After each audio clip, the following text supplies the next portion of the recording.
दोस्तों, stock market में बहुत सारी इन्वेस्टिंग स्ट्रेटेजी हैं और सभी इन्वेस्टर अपनी तरह की इन्वेस्टिंग स्ट्रेटेजी को फॉलो करते हैं। लेकिन जिस स्ट्रेटेजी में सबसे ज़्यादा वेल्थ क्रिएट होती है वो कहलाती है वैल्यू इन्वेस्टिंग। यहाँ तक कि दुनिया के सबसे बड़े इन्वेस्टर वॉरेन बफेट साहब ने भी वैल्यू इन्वेस्टिंग को दुनिया की सबसे बेहतरीन स्ट्रेटेजी बताया है। तो आज के इस वीडियो में हम देखेंगे कि वैल्यू इन्वेस्टिंग क्या होती है, वैल्यू इन्वेस्टिंग कैसे वर्क करती है और हम इसे मार्केट में वैल्यू इन्वेस्टिंग को कैसे अप्लाई कर सकते हैं या फिर वैल्यू इन्वेस्टिंग के द्वारा कैसे सर्च करके किसी स्टॉक को परचेज कर सकते हैं। मेक इन्वेस्टमेंट ईजी के मेरे यूट्यूब चैनल पर, जहां पर मैं आपकी इन्वेस्टमेंट की जर्नी को ईजी करता हूं। नमस्कार दोस्तों, मैं पुष्पेंद्र आपका बहुत बहुत स्वागत करता हूं।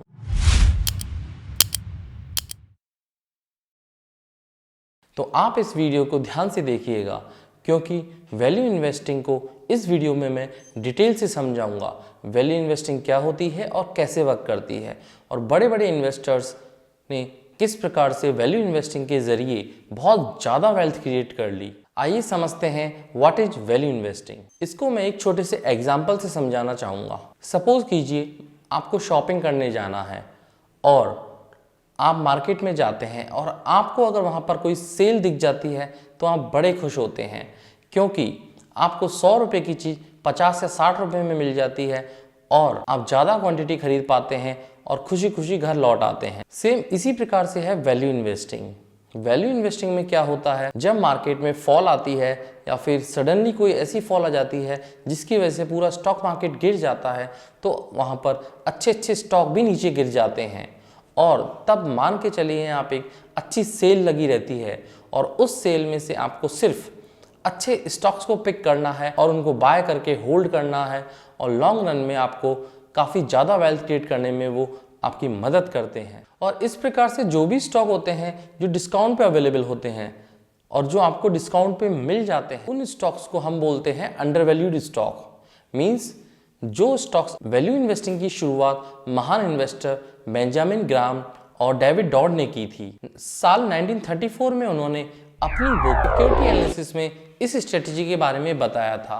उसके बाद 1949 में द इंटेलिजेंट इन्वेस्टर नाम की बुक में उन्होंने वैल्यू इन्वेस्टिंग को प्रमोट किया और इस बुक के बारे में तो कौन नहीं जानता।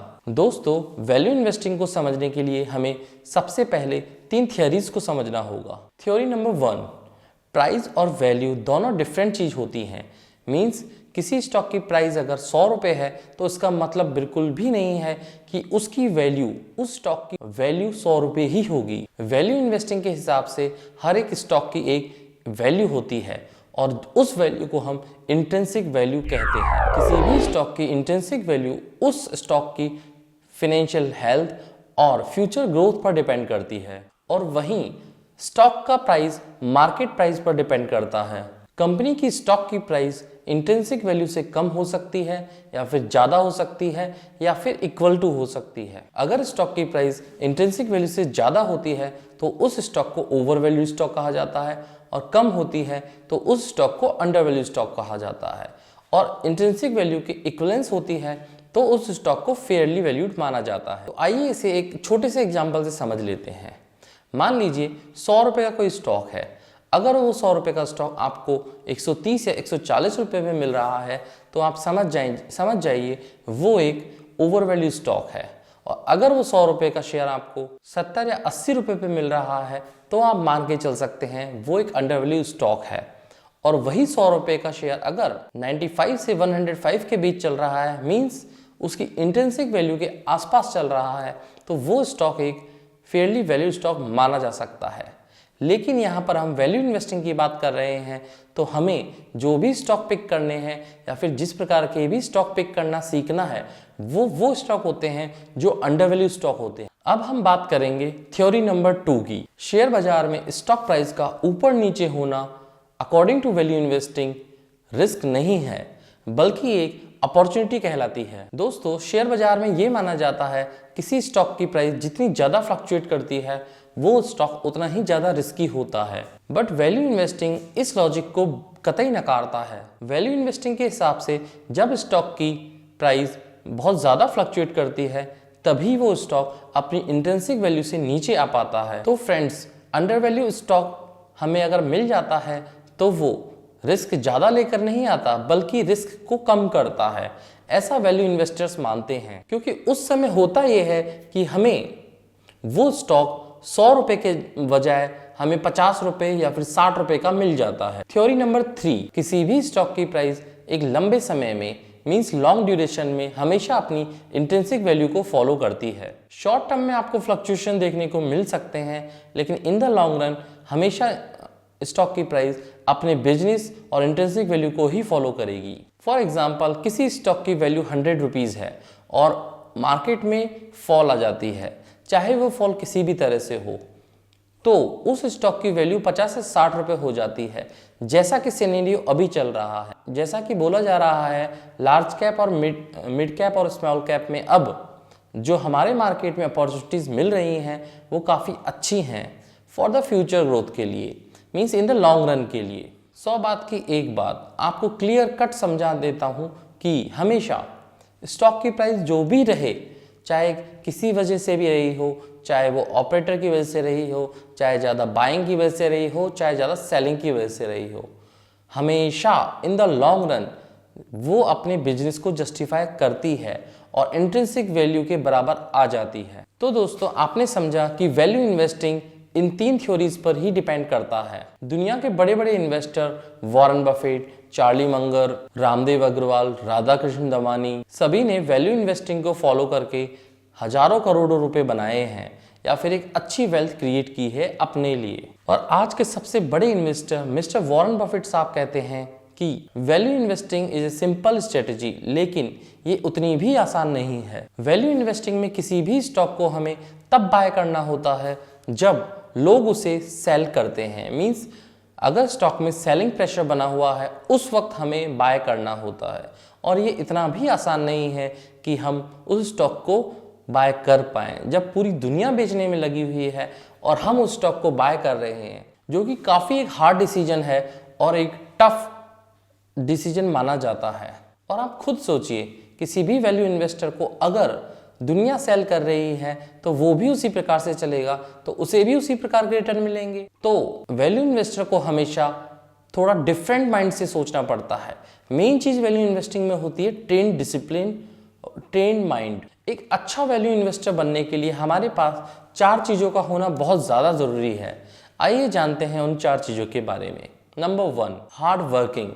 किसी भी वैल्यू इन्वेस्टर को बहुत ज़्यादा हार्ड वर्किंग करनी पड़ती है। रीज़न ये है क्योंकि वैल्यू इन्वेस्टिंग में हमें खुद से इंट्रिंसिक वैल्यू कैलकुलेट करनी पड़ती है और बहुत सारे ऐसे मेथड होते हैं जिन मेथड के ज़रिए हमें इंट्रिंसिक वैल्यू निकालनी पड़ती है, जैसे कि growth model, dividend discounted model, discounted cash flow models, और यहाँ पर सबसे ज़्यादा जो फॉलो किया जाता है डिस्काउंटेड कैश फ्लो मॉडल। इसके बारे में हम आगे आने वाले वीडियोस में बात करेंगे आखिर DCF मेथड या फिर डिस्काउंटेड कैश फ्लो मेथड होता क्या है। सेकेंड थिंग है डिसिप्लिन। हमें हमेशा अंडर वैल्यू स्टॉक ही फाइंड करने हैं और उन्हीं को खरीदना है। जैसे ही हमें अंडर वैल्यू स्टॉक मिल जाते हैं वैसे ही हमें उनमें महीने दर महीने पैसे लगाते जाना है। और कई बार होता ये है कि हमें अंडर वैल्यू स्टॉक मिलते ही नहीं हैं और हमें उस वक्त पैसा नहीं लगाना होता है, और यही सबसे टफ टाइम होता है जब हम पैसा नहीं लगा रहे होते हैं और लो प्रॉफिट बना रहे होते हैं। ऐसे वक्त में हम गलत डिसीजन ले जाते हैं और कोई भी स्टॉक को खरीद के अपने पोर्टफोलियो में शामिल कर लेते हैं, और वो आपके पोर्टफोलियो में लॉस का एक सबसे बड़ा रीज़न होता है। तो डिसिप्लिन रखना यहाँ पर काफ़ी ज़रूरी है। नंबर 3, करेज। करेज होना इसलिए भी बेहद ज़रूरी हो जाता है क्योंकि जब सारे लोग अगर सेल कर रहे हैं स्टॉक को तो आप उसे कैसे खरीदेंगे।